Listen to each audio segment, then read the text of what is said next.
Gentleman is recognized. Thank you, Mr. Speaker. I thank my friend for yielding me this time. And, for the record, Mr. Speaker, I was proud earlier this year to introduce the American Small Business Tax Relief Act with my good friend and colleague from the Ways and Means Committee, Mr. Tiberi, the small business expensing provision that's before us.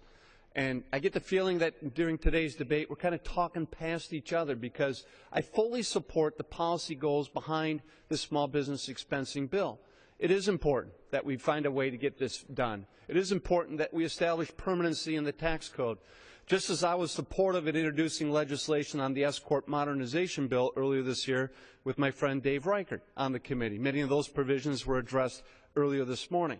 But the difference in today's debate, and really the difference in our party's approach to this policy change, it comes down to one simple idea: whether we're going to have the fiscal discipline to pay for these permanent changes in the tax code, or whether we're going to continue to rack up the debt and leave a legacy of debt for these children and our children and grandchildren throughout the country.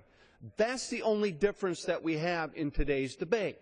Not about the policy behind it and the permanent nature and the importance to small businesses and family farmers, but whether we're going to exercise the fiscal discipline to do this the right way, rather than continuing to dig this deficit hole deeper and leaving this for generations to contend with.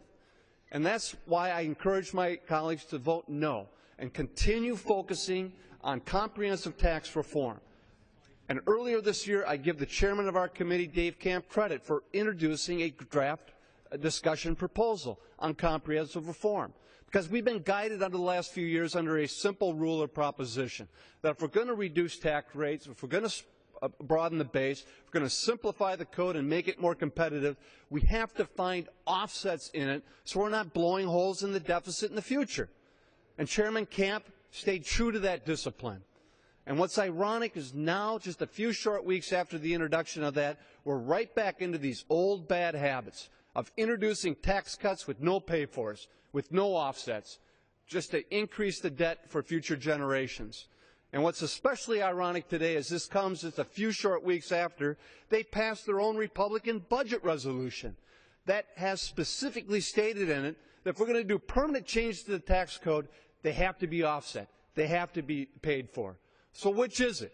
A few weeks ago, when you were singing the praises of fiscal discipline, supporting that budget resolution, talking about how you're going to make the tough choices, or today, of permanently changing with no offsets. And there is a difference, I tell my friend from Ohio, between some of the short-term extensions that are meant to keep the pressure on permanent changes versus what's being attempted today.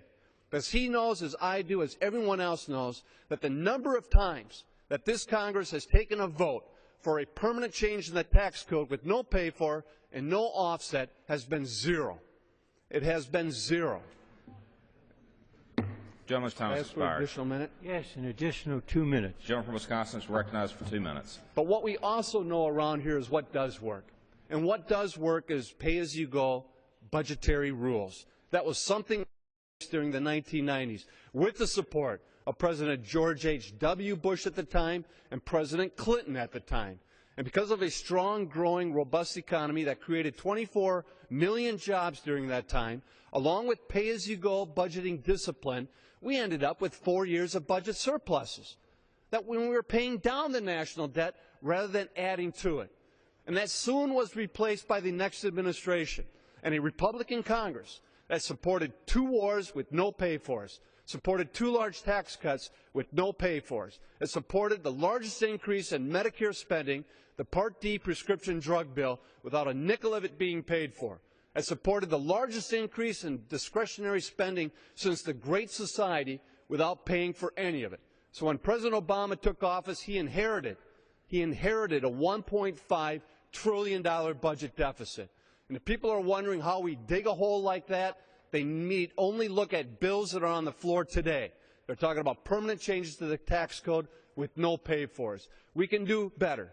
I know it's hard work to do comprehensive tax reform. It means us having to stand up and say no to a lot of powerful special interests in this town, but it's exactly what we have the courage to do it the right way, so we're not leaving this legacy of debt for these children and for future generations to wrestle with. I encourage my colleagues to vote no on this legislation. I yield back my time. Gentleman yields back. The gentleman from Ohio is recognized.